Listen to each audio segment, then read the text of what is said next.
Notice करेंगे सब लोग। तो पाइथन की जब पाइथन इंस्टॉलेशन की बाद मैं रिकॉर्डिंग में बता रखा हूँ कैसे इंस्टॉलेशन करना है। सिंपली राइट हियर IDLE, देखो बेटा आप ये this is the IDLE of Python, है ना। ये अपडेटेड वर्जन है पाइथन का, इंस्टॉल करोगे तो आप में 3.14 दिखेगा।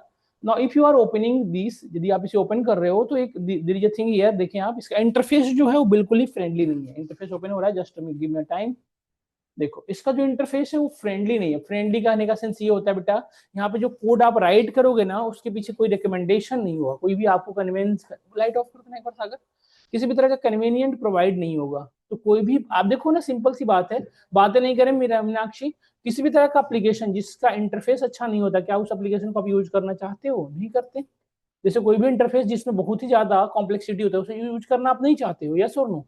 तो सेम थिंग हैपेंड हियर, इसका जो इंटरफेस है फ्रेंडली नहीं है। इवन इफ इस पे आपको कोड राइट करना है तो फाइल में जाना होता है, क्लिक ऑन न्यू फाइल, और फिर यहाँ पे हम कोड राइट करते हैं।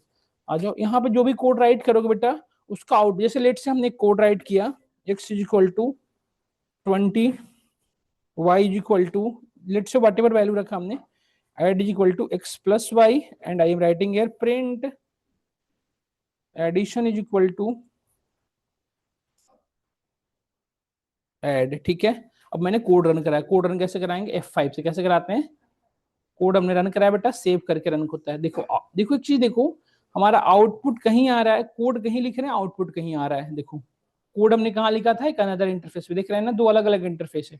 तो कोई भी पर्सन ऐसे इंटरफेस पे कोड राइट करना नहीं पसंद करता कि कोड कहीं लिखे। जैसे लेट से कोई एरर आया तो अब इस कोड में आके सॉल्व करना पड़ेगा।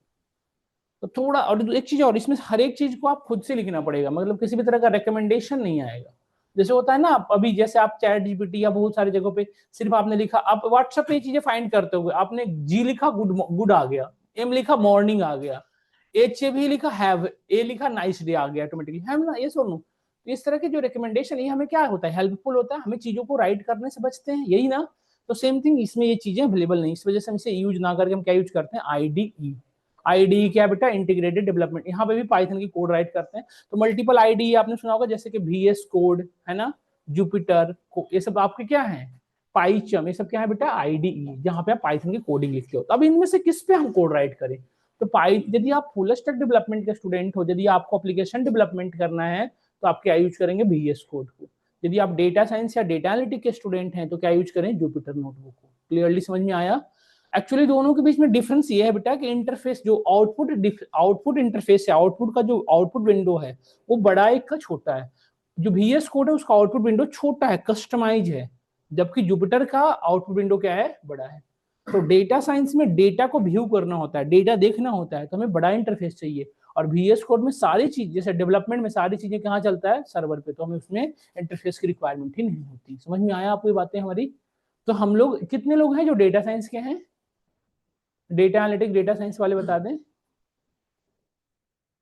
फुल स्टैक डेवलपमेंट, जिनको फुल स्टैक डेवलपमेंट है, जिनका वेबसाइट डेवलपमेंट, वेब डेवलपमेंट, आप सब वेब डेवलपमेंट के हो, ठीक है।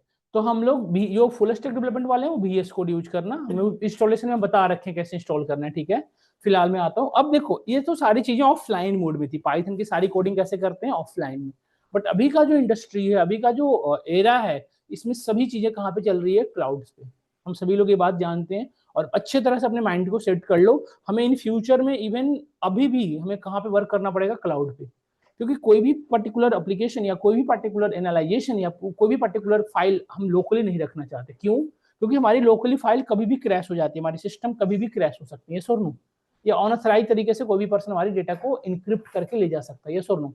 इस वजह से हम डेटा को कहाँ पे रखते हैं, सेफर साइड में, क्लाउड्स पे। इवन कंप्यूटेशन के लिए भी हम क्लाउड पे ही डिपेंडेंट हैं। पहले क्लाउड सिर्फ स्टोरेज पर्पज से यूज होता था, डेटा को स्टोर करने के लिए, बट अब क्लाउड को हम किस पर्पज से यूज करते हैं, कंप्यूटेशन। आपने सुना होगा एक टेक्नोलॉजी का नाम क्लाउड कंप्यूटिंग, है ना। पूरी की पूरी चीजें किस पे चलती है, क्लाउड पे। तो सेम थिंग पाइथन को भी हम क्लाउड पे यूज करेंगे। तो there is a multiple actually environment we have, but mainly two is the standard one. पहला हमारा गूगल प्रोवाइड करता है, that is called Google colab. पहला क्या है, गूगल का जो कोलैब है, फ्री ऑफ कॉस्ट है, no any charges. There is another one that is also powerful and really powerful, that is called AWS, Amazon web services. यहाँ पे भी हम पाइथन की कोडिंग राइट कर सकते हैं। Another one is the Salesforce, यहाँ पे भी हम कोड राइट कर सकते हैं। These all are the platform where we can write the code of Python. Clear? तो अब इसमें से हम लोग कौन सा यूज करें? तो जनरली जो फ्री है और बहुत ही ज्यादा कॉम्प्लेक्स ना है उसे यूज करें, ज्यादा बेटर रहेगा, क्योंकि इनडायरेक्टली सभी का इंटरफेस वर्किंग फ्लो सेम ही होगा। तो किसी एक से फेमिलियर हो जाओ तो आप सबसे ओवरऑल हो जाओगे। फिर भी हम आप एक्चुअली ना गूगल कोलैब सिर्फ आपकी मेल आईडी से लॉगिन होकर चलती है, इसलिए मैं गूगल कोलैब पे करा रहा हूँ। यदि हम में से कोई भी इंटरेस्टेड होगा AWS पे कोडिंग करने का, अमेजॉन वेब सर्विसेज पे कोड करना चाहता होगा, तो हमें जरूर आप बताएं, हमें आपको लॉगिन करवा देंगे। एक्चुअली उसमें ना एक चीज होता है, लॉगिन करने के लिए आपसे आईडी पासवर्ड के साथ साथ आपको एटीएम कार्ड डिटेल्स लेता है, या डेबिट कार्ड या क्रेडिट कार्ड डिटेल्स, तो वो सब लोग अपने एंड पे ही डिसाइड करें कि हमें देना है। ऐसे मैं आपको क्लियर कर दे दूं, मैं अपने बहुत दिनों से यूज कर रहा हूँ, बहुत ज्यादा एक्स्ट्रा चार्जेस नहीं कटते हैं, 0.15 पैसे, 0.75 पैसे ऐसे कटते हैं पैसे, है ना।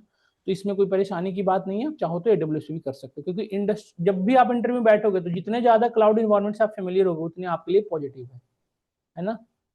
तो पाइथन को पहले जैसे पढ़ते थे ट्रेडिशनल तरीके से, वो पढ़ने से काम नहीं बनेगा। अब हमें कैसे पढ़ना पड़ेगा, थोड़ा स्मार्टली वे में, जैसे अब आज की इंडस्ट्री को डिमांड है वो पढ़ना पड़ेगा। बहुत सारी चीजें हम छोड़ेंगे, बहुत सारी चीजें जो नहीं है उसको ग्रैब करेंगे, ठीक है। और ये बहुत ज्यादा इंपॉर्टेंट है कि कोडिंग करते कहाँ है, ये सबसे ज्यादा मैटर करता है, क्योंकि ऐसी जगह से कोडिंग करो जो सब जगह से कनेक्ट हो जाए। गूगल कोलैब एक ऐसी प्लेटफॉर्म है जो सभी से कनेक्टेड है। इन फ्यूचर में गूगल कोलैब को पावर बीआई से कनेक्ट करना होगा तो भी इजीली कर सकते हो, सिक्वल से करना होगा तो भी कर सकते हो, है ना। लेट से एक्सेल से करना होगा तो भी पॉसिबल है, एंड वन मोर, मतलब multiple things we have.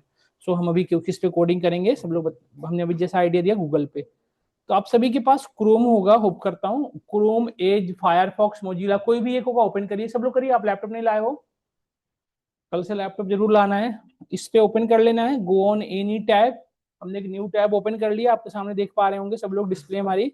Right here Google Colab, यहाँ पे क्या राइट करें, गूगल, राइट कर दिया सब लोगों ने। ये लिख के इंटर हिट करें, जैसे ही आप इंटर हिट करेंगे सबसे फर्स्ट ऑफिशियल वेबसाइट ओपन हो जाएगा, यहाँ पे क्लिक करना है। देखिए सबसे पहला जो दिख रहा है आपको, just hit here and see there is we have option here new notebook, यहाँ पे आप न्यू नोटबुक ओपन कर लें, ठीक है। जैसे ही न्यू नोटबुक ओपन करेंगे, देखिए ये लोडिंग, मतलब ये कनेक्टिंग कर रहा है किससे, क्लाउड से, है ना। और लोडिंग होने के बाद एक इंटरफेस ओपन होगा जो आप सबके सामने होगा, जस्ट वेट, एक तरह का इंटरफेस ओपन होगा, देख रहे हैं यहाँ पे देखो .ipynb। बट एक चीज ना, ये तभी लॉग इन होगा, ये तभी आपके इंटरफेस पे ओपन होगा जब आपको क्रोम मेल आईडी से लॉग इन होगी, पहले से क्रोम पे पहले से मेल लॉग इन होना चाहिए, समझ में आया।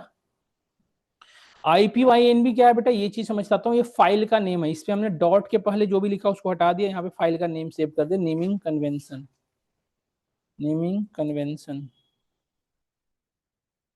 ठीक है, इंटर हिट किया। अब एक चीज समझिए, ये हमारा फाइल का नेम है और ये क्या है, .IPYNB क्या है, एक्सटेंशन। जैसे एक्सटेंशन का मतलब समझते हैं ना, फाइल का फॉर्मेट, जैसे एक्सेल फाइल का एक्सटेंशन क्या होता है बेटा, एक्सेल एक्स, पीडीएफ का .pdf, उसी तरह से ये जुपिटर, ये पाइथन की फाइल है जिसका एक्सटेंशन क्या है, IPYNB। पाइथन के दो एक्सटेंशन होते हैं, .py या .IPYNB। क्लियर हुआ ना सभी को। अब यहाँ पे हम कोड राइट कर सकते हैं। क्लियर आइडिया लगा आप सभी को। अब हम आज की जो टॉपिक है बेटा वो हम पढ़ने वाले हैं नेमिंग कन्वेंशन। इस फाइल का नेम कुछ भी दे सकते हैं, वो आप पे डिपेंड है, अपना नेम भी दे सकते हैं। अभी मैं इस पे कोडिंग करना स्टार्ट करता हूँ। कोड करने से पहले एक इंपॉर्टेंट चीज, इस पे कनेक्ट पे क्लिक करें। कनेक्ट पे क्लिक करेंगे तभी ये क्लाउड इन्वायरमेंट से कनेक्टिविटी एस्टेब्लिश करेगा। देखिए कनेक्टिविटी एस्टेब्लिश कर रहा है, और कनेक्टिविटी करने के बाद यहाँ पे नोटिस करें क्या लिखा हुआ है, पाइथन 3। हम किस पे कोडिंग कर रहे हैं, अपडेटेड वर्जन 3 पाइथन 3 पे। और ये कितनी जीबी रैम दे रहा है आपको बेटा, देखो 12 जीबी फ्री रैम दे रहा है और 107 जीबी रोम प्रोवाइड कर रहा है। मतलब एक साथ आप अपने सिस्टम में 12 जीबी रैम और 107 जीबी रोम वाले प्रोग्राम को रन करा सकते हो। समझ में आया। मतलब मेरे सिस्टम में 4 जीबी रैम है, आप में 8 जीबी रैम है, मैटर नहीं करता। यदि हम गूगल कोलैब को यूज कर रहे हैं तो हम सभी को कितने जीबी रैम अवेलेबल है, 12 जीबी। समझ में आया। और कितने जीबी इंटरनल मेमोरी अवेलेबल है बेटा, 100 से। क्लियर कट आइडिया लगा। तो ये ज्यादा परफेक्ट है, नहीं इसी को हम यूज किया करेंगे। तो मैं टॉपिक पे आता हूँ और पढ़ना शुरू करते हैं। देखो देखो पाइथन में सबसे पहला जो टॉपिक आता है ना, उसका नाम है वेरिएबल डिफिनेशन एंड डिक्लेरेशन।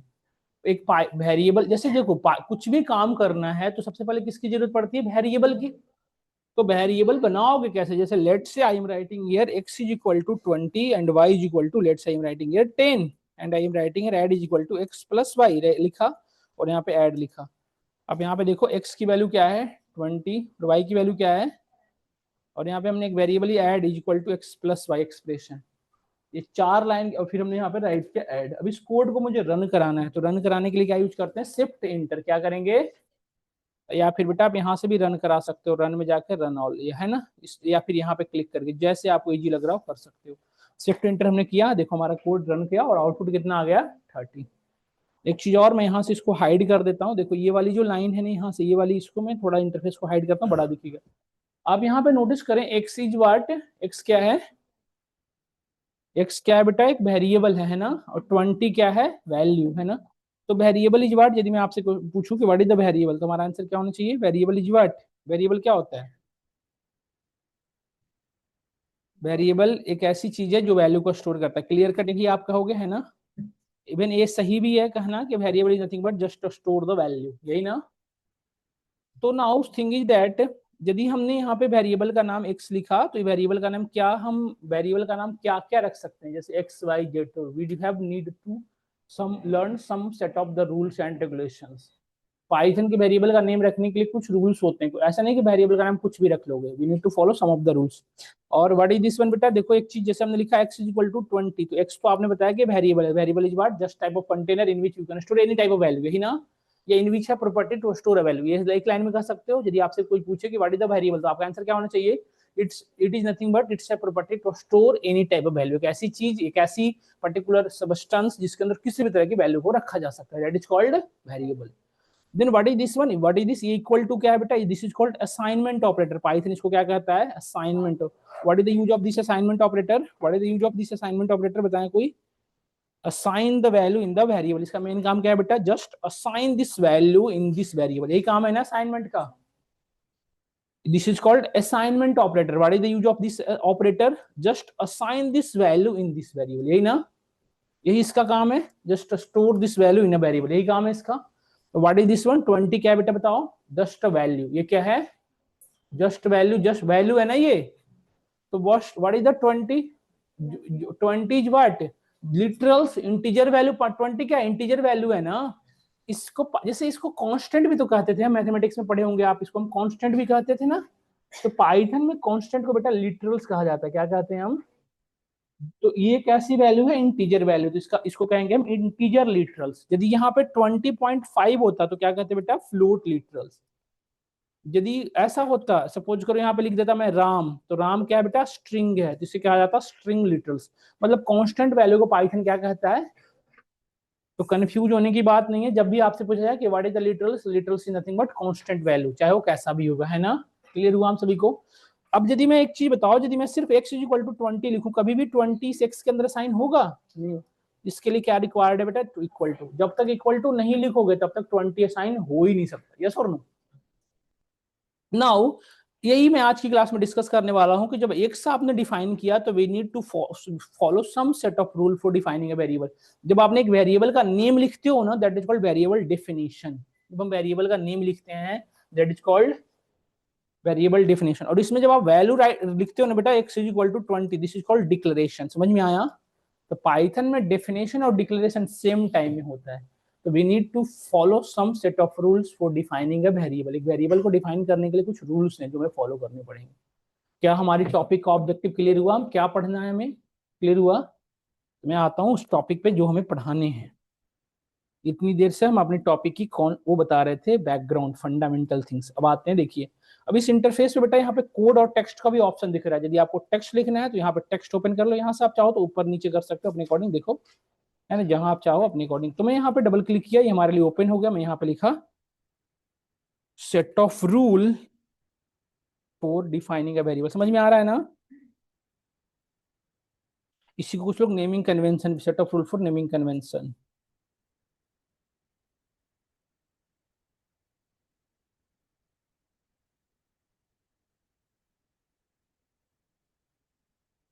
कुछ रूल्स हैं वो हमें पढ़ने हैं, जिसको बोल्ड करना है तो यहाँ से बी पे सिलेक्ट करते बोल्ड हो जाएगा, ठीक है। यहाँ पे आके लिखा फर्स्ट रूल ये बेटा कि variable need do not need of explicit declaration. Variable को कभी भी एक्सप्लिसिट डिक्लेरेशन की नीड नहीं है। Do not need of explicit declaration, explicit declaration,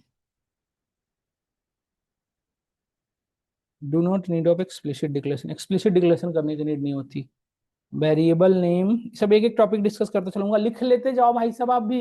जब लिखोगे नहीं ना याद नहीं होगा। वेरिएबल नेम ऑलवेज, टूट गया क्या? स्टार्ट विथ अल्फाबेट या अंडरस्कोर, है ना। वेरिएबल को या तो अल्फाबेट से स्टार्ट कर सकते हो या तो underscore. Rule number third, variable name contains alphanumeric value, contain alphanumeric. और rule number fourth, variable are case sensitive. चार रूल्स हैं बेटा, वेरिएबल आर,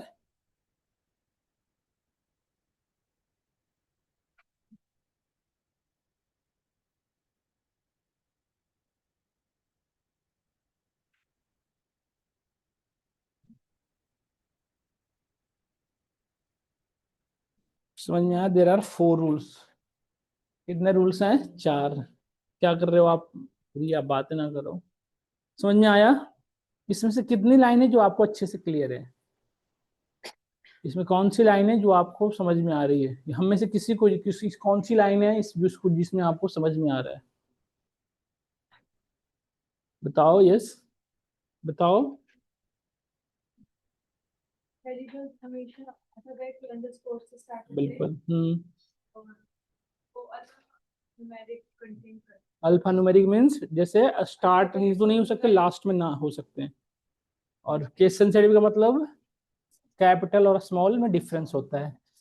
डिक्लेरेशन का मतलब क्या होता है बेटा? एक्सप्लिसिट डिक्लेरेशन क्या होता है?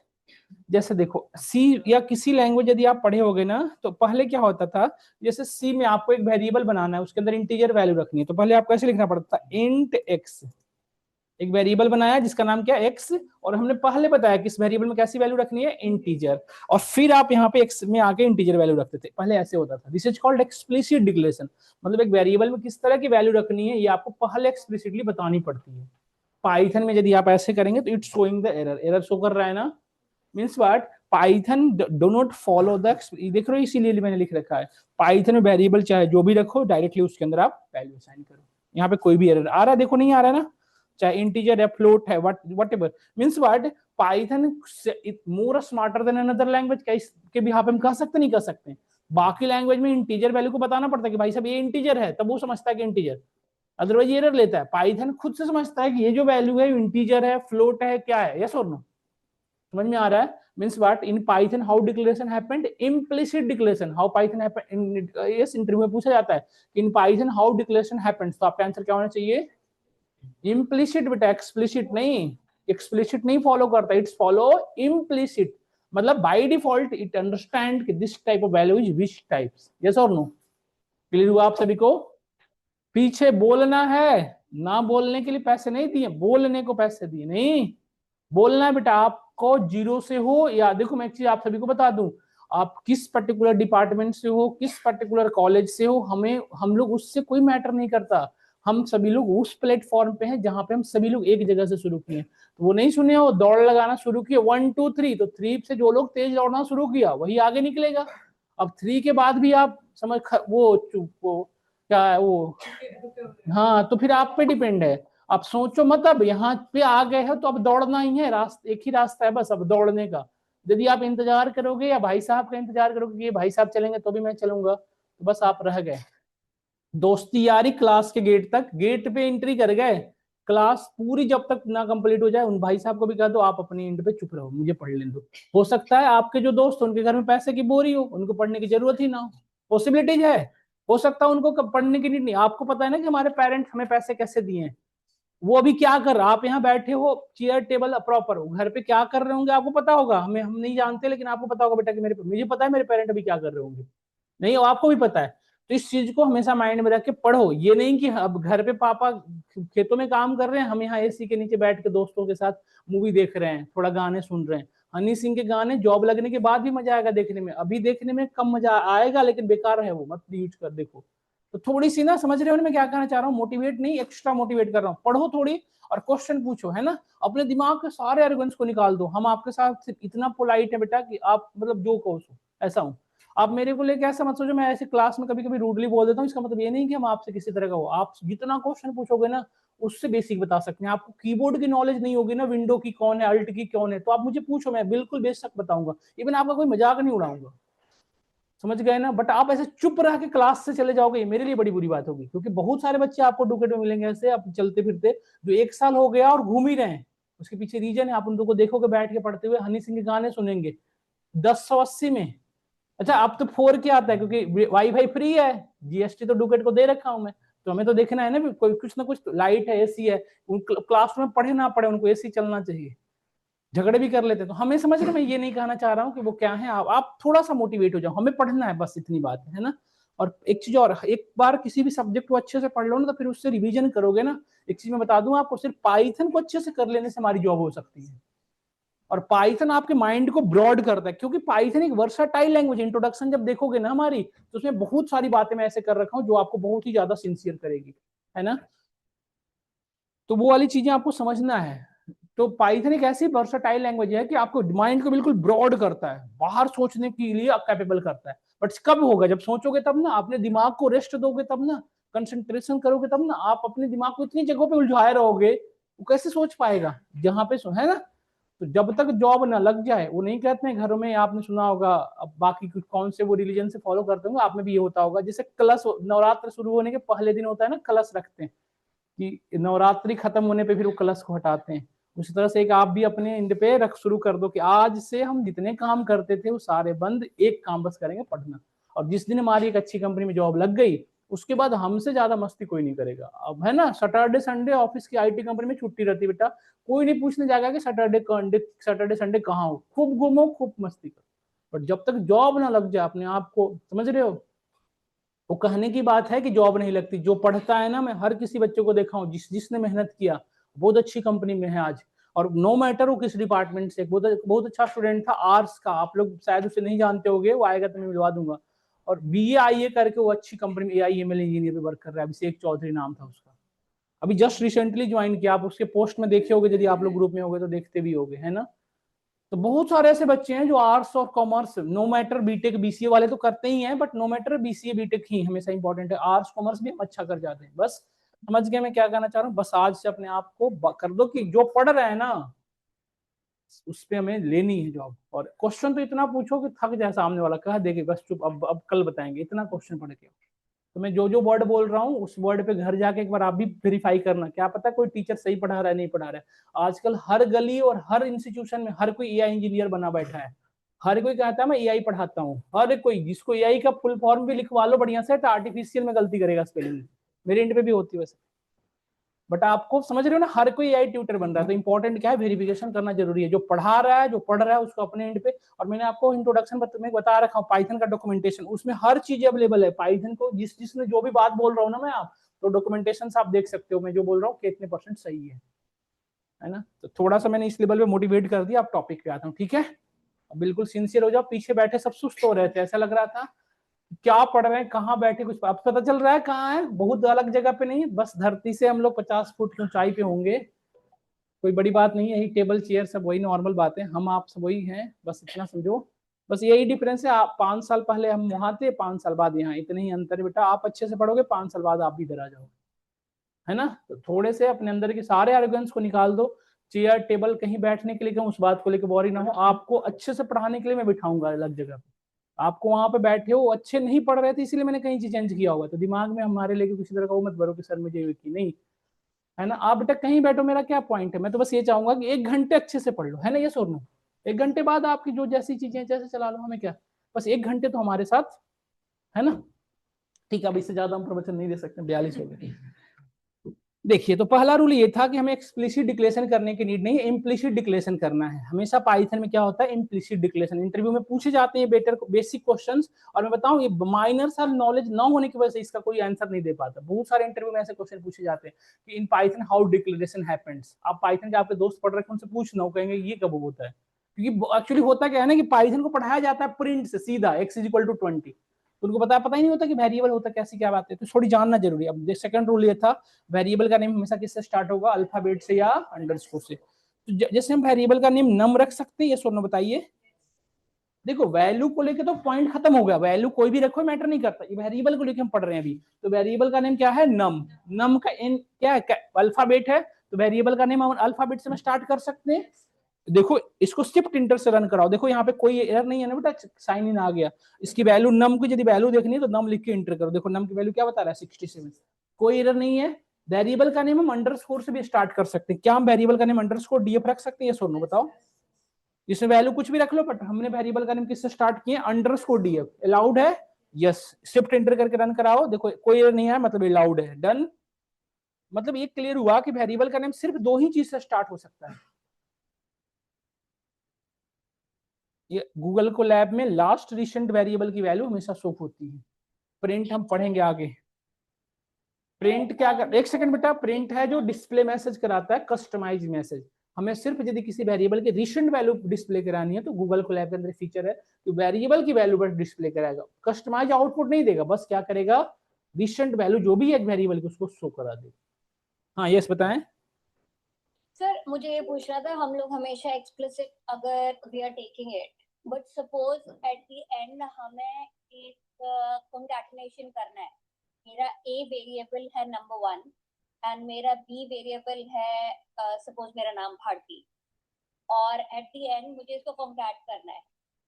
यस ऐसे नंबर 1 नहीं, सिर्फ 1। ओके। तो अब वो पहला वाला जो हो गया वो एक नम ले लिया उसने, और दूसरा वाला उसने ले लिया एक कैरेक्टर स्ट्रिंग। अब इसको a प्लस बी करेंगे तो क्या वो ऑटोमेटिकली ये समझेगा कि 1 इज अ स्ट्रिंग एंड उसको 1 प्लस 1 भारती लेगा, या फिर आप पाइथन पढ़ रखी है बेटा थोड़ी बहुत, आप पाइथन पहले से पढ़ रखी है ना, और आप जब पढ़ रही थी तो ये आपके माइंड में उसमें क्वेश्चन आना चाहिए था। हमने बताया था इम्प्लिसिट डिक्लेरेशन होता है, पाइथन 1 को क्या समझा है, इंटीजर, और भारतीय को क्या समझ बैठा है, स्ट्रिंग। तो इंटीजर और स्ट्रिंग के बीच में कॉन्कैटिनेशन हो पाएगा कुछ, तो एरर आएगा ना। अब यदि थोड़ा सा और आगे बढ़ के बात करें तो ये उप्स का कॉन्सेप्ट यहाँ पे आता है, एक इंटीजर क्लास का ऑब्जेक्ट है, दूसरा स्ट्रिंग क्लास का ऑब्जेक्ट है, दोनों में एडिशन पॉसिबल नहीं है, बट देयर इज अ वे, हम इसको चाहें तो स्ट्रिंग में हम पढ़ेंगे भी टाइप कास्टिंग, ये सारी बातें हम करेंगे, अभी आप रुक जाए बेटा, ये सारी बातें हम क्लियर करेंगे, ठीक है। बट ये कॉन्कैटिनेशन हो सकता है कब, जब हम इसे टाइप कास्टिंग 1 को कन्वर्ट कर देंगे इसमें स्ट्रिंग में, फिर हो जाएगा। तो बेसिकली इसे एक्सप्लिसिट की जगह फिर इम्प्लिसिट भी करना पड़ सकता है ना इसको? नहीं करना पड़ सकता है, कर ही नहीं सकते ना, आपको पहले से नहीं बताना पड़ेगा कि वैल्यू क्या है, हम यहाँ पे टाइप कास्टिंग कर रहे हैं, this is called type casting. हमने उसकी वैल्यू को मैन्युअली चेंज किया, बताया नहीं कि ये रखना है, हमने चेंज किया, समझ रहे हैं ना, पहले से उसने साइन कर चुका था उसे चेंज कर रहे हैं। तो दिस इज द थिंग, हम ये पढ़ेंगे सारी बातें, जब हम आगे बढ़ेंगे तो पढ़ेंगे, ठीक है। यहाँ तक समझ में आया। तो ये रूल सेकंड क्या आपने पढ़ा कि वेरिएबल नेम हमेशा किससे स्टार्ट होता है, अल्फाबेट या अंडरस्कोर से। मींस व्हाट बेटा, क्लियरली ये समझ में आया होगा कि वेरिएबल का नेम कभी भी आप किसी न्यूमेरिक से स्टार्ट नहीं कर सकते। क्या वेरिएबल का नेम ऐसे रख सकते हैं हम, ऐसे रखेंगे तो एरर आएगा, देखो यस और नो। इवन किसी भी स्पेशल कैरेक्टर को रखेंगे किसको छोड़ के, अंडरस्कोर को छोड़ के, तो एरर आ रहा है, यस और नो। यदि मैं यहाँ पे हैज लिख रहा हूं तो देखो कोई भी एरर नहीं आ रहा, ऐसा क्यों, किसी भी लाइन को यदि कमेंट आउट करनी है, सुनो ध्यान से, किसी भी लाइन के आगे यदि आप कमेंट आउट करनी, मतलब ये लाइन को चाहते हो रन नहीं हो, तो उसके आगे क्या लगा दोगे, हैज। हैज क्या करता है, जब आप इंट्रोडक्शन की लेक्चर देखोगे मेरी, उसमें मैं बता रखा हूं कि हैज मिलते ही पाइथन का जो कंपाइलर है सबसे पहले क्या एग्जीक्यूशन करता है, कंपाइलर का रोल आता है, तो कंपाइलर हैज देखते उसको स्किप कर देता है, उस लाइन को, उस लाइन को एग्जीक्यूशन नहीं करता। तो हैज, किसी भी लाइन को आप कमेंट बनाना है तो क्या यूज करते हो, हैज। अब आगे बढ़ते हैं, रूल नंबर सेकंड के बाद rule number third, variable name contain alpha numeric, क्या होता है बेटा, नंबर, अल्फाबेट और न्यूमेरिकल का कॉम्बिनेशन। तो हमने वेरिएबल रखा नम, ये 2, क्या ये वेरिएबल का नेम रख सकते हैं, रख सकते हैं, देखो कोई एरर नहीं आ रहा, यस और नो। वेरिएबल का नेम ये नहीं रख सकते बेटा, यदि मैं आपसे कहूँ कि वेरिएबल का नेम क्या ये रख सकते हैं, बताओ सब लोग, क्यों नहीं रख सकते हैं, डेसिमल वाला पार्ट आपने रख दिया इसलिए नहीं रख सकते, देख रहे हैं ना आप, समझ रहे हैं, इंटीजर मतलब सिर्फ इंटीजर, अल्फा न्यूमेरिक में सिर्फ क्या होता है, इंटीजर। देखो बेटा ये अलाउड है, देखो आ रहा है ना। क्या हम वेरिएबल का नेम ऐसे रख सकते हैं, बताना सब लोग, क्या हम वेरिएबल का नाम ये रख सकते हैं, बताएं सब लोग, student ID is equal to 1, क्यों नहीं रख सकते, क्योंकि आपने बीच में क्या रख रखा है, स्पेस, या तो यहाँ पे अंडरस्कोर रखो या तो न्यूमेरिकल वैल्यू रखो, स्पेस भी नहीं, क्योंकि स्पेस पाइथन कैसे ट्रीट करता है, स्पेशल कैरेक्टर जैसा, पाइथन स्पेस को कैसे ट्रीट करता है। देखो स्टूडेंट आईडी की वैल्यू क्या हो गई हमारी ये। अब फोर्थ रूल ये था कि variable name are case sensitive, यही था ना। केस सेंसिटिव का मतलब क्या होता है बेटा कि which languages that treated uppercase and lowercase in different way, that is called case sensitive language. Which are not treating different way, that is called in case sensitive. तो पाइथन जावा ये सब क्या है, केस सेंसिटिव। मतलब कि यदि हमने यहाँ पे लिखा NUM, इसमें क्या, इसमें और इसमें क्या डिफरेंस है, सब लोग बताना मुझे देखकर, इन दोनों में क्या डिफरेंस है। एक कैपिटल एन है, एक स्मॉल एन, बाकी सब सेम है ना। पाइथन इन कैपिटल और अपर को अलग अलग ट्रीट करता है, उसको अलग नम समझेगा, इसको अलग नम समझेगा। जबकि सिक्वल हो गया, इन सब क्या है हमारी अनस्क्रिप्टिंग, मतलब ये केस इनकेंसेटिव लैंग्वेज है। मतलब इसमें अपर केस और लोअर केस का मतलब सेम ही होता है, चाहे नम कैसे भी लिख दो उसके लिए दोनों सेम ही है। देखो आप, इस नम की वैल्यू इसने क्या बता रहा है 56, उसकी क्या वैल्यू बता रहा है। इतनी बातें क्लियर हुई क्या, हमने 4 रूल्स पढ़ा, चारों क्लियर है आपके माइंड में, क्लियर पिक्चर बना। आप पीछे 4 बैठे जो हैं, क्लियर हुआ नहीं हुआ। चुप रह के सीधा साधा बच्चा बन के कोई फायदा नहीं है, बदमाश बनो, क्वेश्चन पूछो क्लास में, समझे। ऐसे फेस बिल्कुल वो करके नजरें झुका के पढ़ने, वो दूसरे काम होते हैं, सब नजरें झुका के पढ़ाई करना नहीं होता है ना। पढ़िए, थोड़ा एक्टिव हो जाइए, ठीक है। ठंडी नहीं लगती, जैकेट वैकेट थोड़ा खोल के आया करो, ऐसे नींद आने लग रही तीनों को, में लग रहा है नहीं ना। पढ़िए, यहाँ पे पानी वानी की व्यवस्था है, आंखें वांखें धुल के बैठा करो, फिर अच्छे से पढ़ना। देखो यहाँ पे, यहाँ तक समझ में आ गई हमारी बातें। अब यहाँ से आगे बढ़ते हैं, यहाँ तक क्लियर है चीजें, तो यहाँ से आगे बढ़ते हैं। Now we are discussing to another part. Now thing is that there is a question behalf of this concept I am asking to you all of with question. See, is it possible कि I am defining a variable like this? क्या possible है कि variable का नाम ऐसे रख सकते हैं, वेरिएबल के स्टार्टिंग में डबल अंडरस्कोर, वेरिएबल के लास्ट में अंडरस्कोर। दिस इज कॉल्ड, देखो ये अलाउड है, यस अलाउड है। देखो तो देखो अभी तक जो, देखो जो भी वेरिएबल जिसके स्टार्टिंग में डबल अंडरस्कोर लगा दोगे और लास्ट में डबल अंडरस्कोर लगाओगे, that are called special variable. इसे क्या कहते हैं हम, स्पेशल वेरिएबल का जो एक्सेसिबिलिटी होता है, स्कोप ऑफ रिजोल्यूशन जिसे टेक्निकली कहा जाता है, स्कोप ऑफ रिजोल्यूशन मतलब एक्सेस करने का जो वे होता है वो अलग होता है कंपेयर टू नॉर्मल वेरिएबल। अभी तक जितने वेरिएबल थे हमारे सब क्या है, नॉर्मल वेरिएबल। ये जो वेरिएबल है कैसा वेरिएबल है बेटा, स्पेशल वेरिएबल। इसका जो स्कोप ऑफ रिजोल्यूशन होता है वो काफी डिफरेंट होता है। समझ में आया आपको। क्या हम वेरिएबल का नाम ये रख सकते हैं, सब लोग सोच के बताना, क्या हम वेरिएबल का नाम ये रख सकते हैं, इसको वेरिएबल रख सकते हैं ना। कोई इधर नहीं आ रहा है, आप लोग सभी बताना, क्या वेरिएबल का नाम ये रख सकते हैं हम, रख सकते हैं। अब नहीं रख सकते, परफेक्ट। तो ये वेरिएबल से रिलेटेड बातें हम सभी को क्लियर हो गई होगी, है ना। अब कुछ, हाँ इसको कहते हैं स्पेशल वेरिएबल का, बाकी सब नॉर्मल है। अब देखो जैसे आपने एक वेरिएबल की वैल्यू रखा df1 इज इक्वल टू 4 और df2 is equal to 0.4, both are same, yes और नो। हमारे रियल लाइफ में 4 और 0.4 का मीनिंग सेम है। मतलब हम अभी तक वेरिएबल डिफ की बात कभी तक जो रूल पढ़ रहे थे वेरिएबल की डिफाइन करने के रिलेटेड बात कर रहे थे। अब जो मैं बात कर रहा हूँ एक वेरिएबल के अंदर वैल्यू स्टोर करने से रिलेटेड बात कर रहा हूँ। जैसे मैं वेरिएबल के अंदर 4 रखूँ या 0.4, हमारे मैथमेटिक्स दोनों को सेम समझता है, बट पाइथन इनको एरर जनरेट कर रहा है। देखो जैसे मैंने यहाँ पे इवन यदि मैं इसको इसी सेम वेरिएबल में 4 रखा, कोई एरर नहीं आ रहा है। 0.4 जैसे ही मैंने रखा, इट्स शोइंग द एरर। ऐसा क्यों, एरर पढ़िए आप, leading zero in decimal integer literals are not, literals मतलब constant value, not permitted, use zero O prefix for octal integer. क्या बात करना चाह रहा है, हाँ डायरेक्ट ऑन रहता है। समझ में आया आपको, क्या एरर का क्या सेंस बनता है, कोई हमें बताए एरर का क्या मीनिंग है इस लाइन का। हम्म बताएं आयुषी, आप लोग तो पहले से पढ़ रहे हो, ये हम बताए थे सारी चीजें आपको फर्स्ट क्लास से। कुछ पुराने बच्चे जो नए बन रहे हैं वो तो नहीं बने। हमने ये बताया था बेटा, सुनो ध्यान से। देखो जैसे आपने नंबर सिस्टम पढ़ा होगा अभी तक, आपने बहुत सारे, जैसे 0 से 9 के कॉम्बिनेशन से जो नंबर बनते हैं उन्हें क्या कहते हो आप, डेसिमल नंबर सिस्टम। जैसे कोई भी वैल्यू रखा आपने 265, ये क्या है डेसिमल। इसका यदि आप चाहो तो बेस लिख सकते हो, कितना नीचे लिखोगे 10। अब नहीं भी लिखो तब भी ये by default decimal number system होता है। 1 और 0 के कॉम्बिनेशन से जो नंबर बनते हैं उन्हें क्या कहते हैं हम, binary number system. Binary number system जैसे हमने लिखा 100, इसका बेस 2 लिखेंगे तभी क्या बन जाएगा, बाइनरी। ये बेस क्या डिफाइन करता है बेटा, नंबर सिस्टम, किस नंबर सिस्टम का ये एलिमेंट्स है। 0 से 7 के कॉम्बिनेशन से जो नंबर बनाया जाता है उन्हें क्या कहते हैं, ऑक्टल नंबर। ऑक्टल नंबर जैसे हमने लिखा 65, ये क्या है, एक ऑक्टल नंबर। कब, जब बेस इसका हमने दिया 8, 65 बेस 8। इसी तरह से हेक्साडेसिमल होता है बेटा 0 to 9, और 9 के बाद फिर ABCD ऐसे शुरू हो जाता है F तक, इसे क्या कहते हैं, हेक्साडेसिमल, है ना। हाँ, हेक्साडेसिमल में 0 से शुरू हो रहा है ना, तो 15 में ना मतलब हेक्साडेसिमल। तो इसका यदि आपने लिखा A15 तो इसका बेस कितना होता है, 16। तो ओवरऑल देखो, तो पाइथन वही करता है, यदि एक डेसिमल वैल्यू है तो उसको तो डायरेक्ट रख दो, पाइथन समझ लेता है। और यदि इनमें से किसी को रखना है, जैसे आपको एक बाइनरी नंबर सिस्टम लिखना है, तो उसके आगे क्या लिखना पड़ेगा, 0B, क्योंकि बेस नीचे तो लिख ही नहीं सकते पाइथन में। ऑक्टल के लिए क्या लिखते हैं बेटा, 0O। हेक्साडेसिमल के लिए क्या लिखते हैं, 0X। समझ में आया आपको।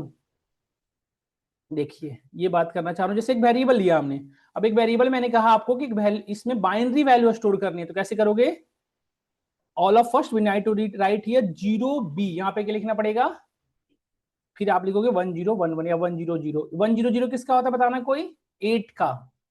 8 का बाइनरी क्या होता है बेटा, 100। ये बाइनरी स्टोर किया बट आउटपुट किसमें दिया, डेसिमल में। हमेशा स्टोर किसी में भी करेगा, but Python by default output किसमें देता है, तो 100 ये हमारे लिए 1000 नहीं है, पाइथन के लिए 100 क्या है, 8। ये होता भी है, जिनको बाइनरी कन्वर्जन आता है उनको पता होगा क्या कहना चाह रहा हूं मैं, जिनको नहीं हुआ है पता हो, थोड़ी सी घर पे बैठ के बुलियन अलजेब्रा पढ़ लेना, 5-10 मिनट की वीडियो में आपको समझ में आ जाएगा। Now df2 is equals to, हमने लिखा 0O है, देखो ये 645, ये 645 नहीं है बेटा, 645 है पाइथन का। देखो डेसिमल 645 किसका होता है, 421 का। 421 का ऑक्टल वैल्यू क्या होता है, 645। समझ में आया आपको, ये रटना नहीं है, बस ये समझ लो कि 0, जब भी किसी वेरिएबल के अंदर ऑक्टल वैल्यू रखनी है तो उसको आगे क्या लिखना पड़ेगा, 0O, है ना। यदि हेक्साडेसिमल रखना है बेटा तो क्या लिखोगे, 0X, और इसके आगे वैल्यू रख दो। जैसे हमने ए रखा, ए किसका होता है, 10 का, 11 का B, ऐसे पढ़े होगे आप लोग, नहीं पढ़े होगे तो थोड़ा सा देख लेना, आपको आइडिया लग जाएगा। देखिए आ गया ना 26। 1A किसका होता है, 26। 26 की हेक्साडेसिमल वैल्यू क्या होती है, 1A। यदि जैसे मैं बार बार बोल रहा हूँ, जैसे 9 का बाइनरी वैल्यू देखना है, जैसे लेट से मैंने अभी बोल दिया कि 26 किसका ऑक्टल क्या, सॉरी हेक्साडेसिमल क्या होता है, 1A। मैंने आपसे क्वेश्चन किया कि मुझे 9 का बाइनरी वैल्यू बताओ, क्या होगा, मुझे 9 का बाइनरी वैल्यू जानना है। तो कैसे चेक करोगे, पाइथन में एक इनबिल्ट फंक्शन है बेटा, देखो bin, बिन। यदि किसी वेरिएबल का आपको बाइनरी वैल्यू देखना है तो आप क्या लिखोगे, bin। किसका देखना है, df का। तो देखो 9 का बाइनरी वैल्यू क्या है, 1001। 0 भी तो प्रीफिक्स है बेटा, वो बता रहा है, जैसे नीचे में बेस जो लिखते थे ना 2, तो 0 भी क्या है, वो बेस है, बता रहा है कि कैसा नंबर सिस्टम है, बाइनरी।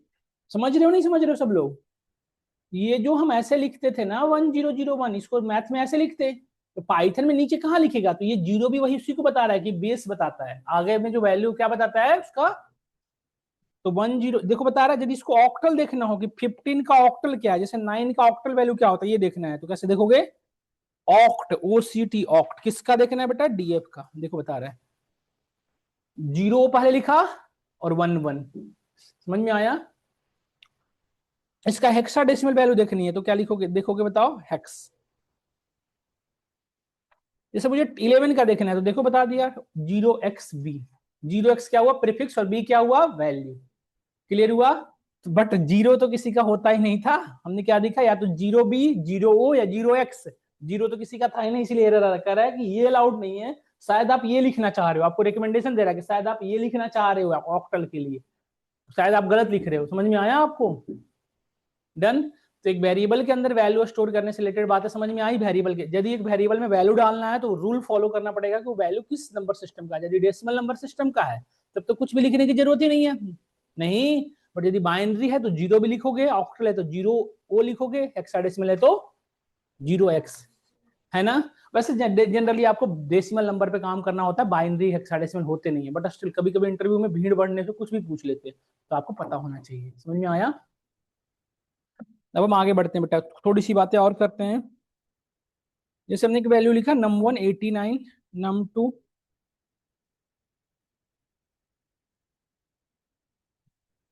घर से कहाँ, मतलब अब किसी से पूछो ना कॉल किसका था, कहेंगे घर वाले। हमारी बीटेक 4 साल की थी, एमटेक 2 साल की थी, पीएचडी 2 साल हो गई। जब घर वाले को मैं बताता हूँ ना कि 4 से 6 क्लास है, या सुबह के 8 से 5, 8 से 5 के बीच में मैं गलती से फोन कर देता था तो वो डांटते थे, क्लास नहीं है क्या। आज के पेरेंट ऐसे तो नहीं होते जो कॉलेज के टाइम में खुद फोन करेंगे, ऐसा किसी के होते हैं। यदि इमरजेंसी है तब तो अलग बात, लेकिन नॉर्मली नहीं करते। चलिए समय की बात, इस बताना सब गलत है, लेकिन ये झूठ नहीं बोलना चाहिए कि पेरेंट का फोन आके बाहर बात करे, गलत है, ये सब नहीं करना चाहिए। नंबर भी कुछ लोग पापा से सेव कर लेते हैं, मम्मी से सेव कर लिया ब्रो, गलत है सब।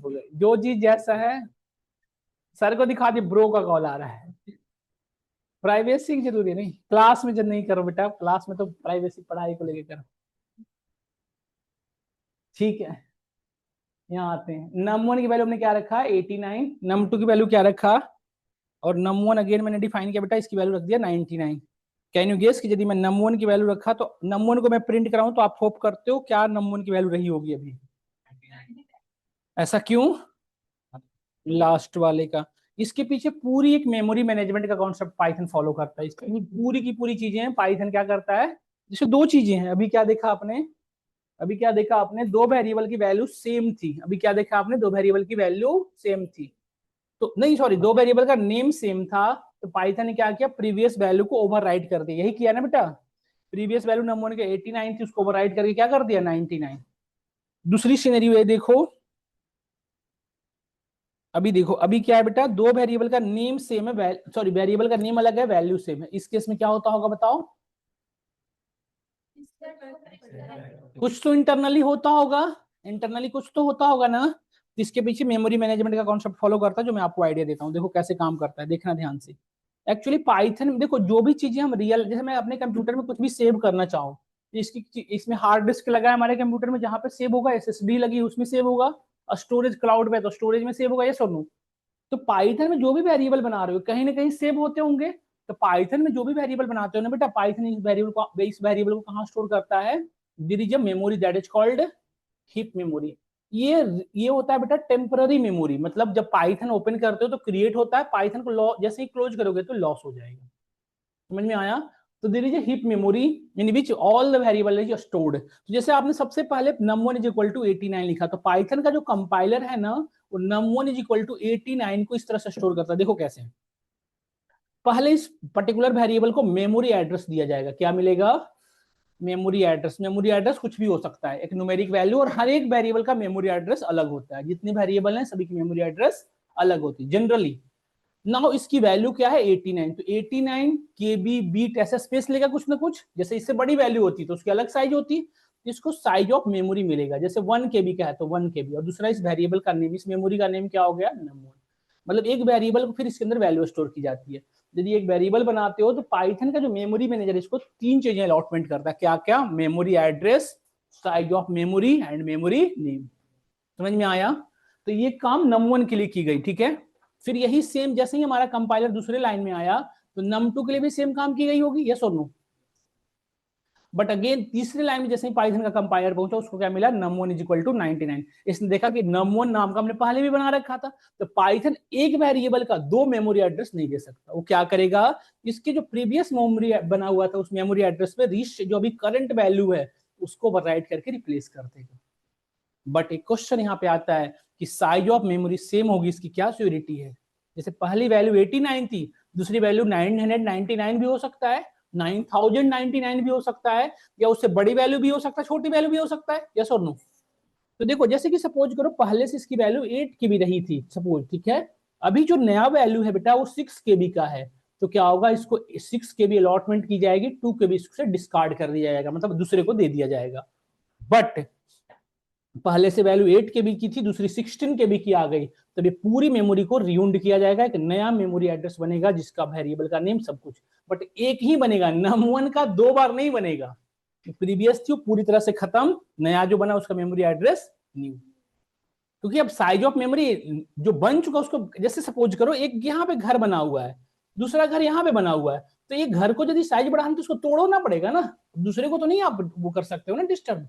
तो ये क्या करेगा, यहां से पूरी तरह से इसको छोड़ेगा, नया बनाएगा। ठीक है, समझ में आया मेरी बात? नहीं तो इंटरव्यू में माइनर क्वेश्चन है और बहुत ही परेशान करता है लोगों को, ये बातें नहीं पता होती। तो यदि वेरिएबल का साइज ऑफ मेमोरी कम है तो सेम पे स्टोर होता है, यदि डिफरेंट है तो नया बनाया जाता है। बट num1 की पूरे मेमोरी में एक ही बार मेमोरी एड्रेस होगा, ऐसा नहीं कि अलग अलग, नहीं। num1 की अब पूरी तरह से वैल्यू क्या हो गई बेटा 99। और एक अनफॉर्चुनेटली पाइथन में कोई भी अभी तक वे नहीं है जिससे प्रीवियस वैल्यू को हम एक्सेस कर सके। जैसे num1 की वैल्यू यदि 99 हो चुका तो हम किसी भी तरह से उसकी प्रीवियस वैल्यू को नहीं ला सकते।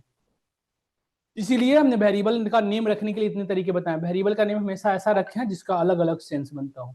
एक वेरिएबल का नेम जैसे ही हुआ, प्रीवियस वैल्यू क्या रही थी ओवरऑल क्या हो जाएगी, ओवरराइट। जैसे हमने किसी का जीएसटी कैलकुलेट किया और लास्ट में एक जगह पे 0 कर दिया तो पूरी जीएसटी कितनी हो गई? समझ में आया आपको? अब ये तो एक सिनेरियो था। दूसरा सिनेरियो ये हो सकता है, समझिएगा ध्यान से। दूसरा सिनेरियो ये भी, अब जैसे ये इस सिनेरियो का मतलब समझ में आ गया ना, इसने क्या किया, अपने प्रीवियस वैल्यू को ओवरराइट कर दिया। यस, इस वाले सिनेरियो की बात करूं तो क्या होगा, जैसे पाइथन ने df1 को मेमोरी मैनेजमेंट प्रोवाइड कर दिया, सारी चीजें। अब df2 जैसे ही आया, इन दोनों की वैल्यू क्या हो गई, सेम। तो पाइथन का जो मेमोरी मैनेजर इन दोनों को अलग मेमोरी एड्रेस नहीं देगा। df1 और df2 belongs to same memory address. समझ में आया? मतलब df1 की भी मेमोरी एड्रेस वही रही होगी जो df2 की होगी। समझ में आया नहीं आया? तो दो सिनेरियो है, दो वेरिएबल का मेमोरी एड्रेस कब सेम होता है बेटा, जब दोनों की वैल्यू सेम होगी ना। ये अभी देखो df1 और df2 की मेमोरी एड्रेस क्या होगी बताओ, सेम। चाहे जो भी रही होगी दोनों की सेम रही होगी, आप चेक कर सकते हो। यदि आप इन दोनों की मेमोरी एड्रेस चेक करना चाहते हो तो क्या यूज करोगे, आईडी। आईडी क्या है, एक फंक्शन। देखो फंक्शन पहचानने का एक तरीका है, जब भी कोई वेरिएबल के बाद ये राउंड ब्रैकेट लगा दूं ना ऐसे वाला, तो क्या होता है वो फंक्शन। पाइथन में दो तरह के फंक्शन होते हैं, इनबिल्ट और यूजर डिफाइंड। तभी तक जितना भी पढ़ोगे सब है इनबिल्ट। हम फंक्शन एक टॉपिक है हमारा, पढ़ेंगे उसमें बताएंगे यूजर डिफाइंड फंक्शन कैसे बनाते हैं। अभी जितनी फंक्शन हो क्या है, इनबिल्ट या सिस्टम डिफाइंड। किसका, अब किसकी मेमोरी एड्रेस देखनी थी, df1 की, तो इसके अंदर लिख दो df1। देखो df1 का मेमोरी एड्रेस बता रहा है ना। और इसी तरह से df2 का देखना है तो देखो क्या दोनों की मेमोरी एड्रेस सेम दिख रही है आपको, यस और नो? समझ में आ रहा है आपको? जैसे ही हमने वैल्यू चेंज कर दिया बेटा, देखो दोनों की वैल्यू चेंज हो गई। अब देखो मेमोरी एड्रेस बदल गया, यस और नो? तो ये समझना, ये सारी चीजें आपको आइडिया लगनी चाहिए। इन दोनों में नंबर की वैल्यू देख ही लिया आपने, क्लियर हुआ, यस और नो? डन। तो यही मैं आपको हाँ सर अगर df1 में कुछ मल्टीप्लिकेशन करके नम वैल्यू चेंज हो गई और df तो तब भी मेमोरी एड्रेस सेम, किसी भी तरह से यदि वैल्यू सेम हो गई उसकी मेमोरी एड्रेस सेम हो जाएगी। समझ में आया आपको? तो एक वेरिएबल बनाने से लेकर df1 में 99 into 2 कर दिया आपने हम्म सपोज, और क्योंकि अभी तो मेमोरी एड्रेस सेम है और फिर बाद में मैनिपुलेशन करके वैल्यू चेंज होगी सिर्फ एक की, तो क्या वो रिफ्लेक्ट df2 में भी करेगा? एग्जैक्टली। देखिए आप समझे, चाहे आपने एक वैल्यू 89 थी, अब df2 की वैल्यू किसी भी तरीके से यदि 89 हुई, चाहे वो मल्टीप्लिकेशन डिवीजन किसी भी तरीके से आपने करने के बाद आपने वैल्यू सेम मिला, उसकी मेमोरी एड्रेस सेम की जाएगी, अलग से मेमोरी एड्रेस नहीं जाएगी। बट एक कॉन्सेप्ट और है, इंटीजर का जो लेंथ है 23,000 समथिंग से बड़ा होता है, उससे बड़ी वैल्यू यदि स्टोर होती है तो उसकी अलग डेटा टाइप, मतलब उनकी मेमोरी एड्रेस फिर अलग दी जाती है। 23,000 समथिंग मैं भूल रहा हूँ, उससे बड़ी वैल्यू यदि आपने रखा तब मेमोरी एड्रेस अलग हो जाती है। बट नॉर्मल 23,000 से कम लेवल पे दोनों की वैल्यू क्या मिलेगी आपको, हमेशा मेमोरी एड्रेस सेम मिलेगी। क्लियर कट आइडिया लगा?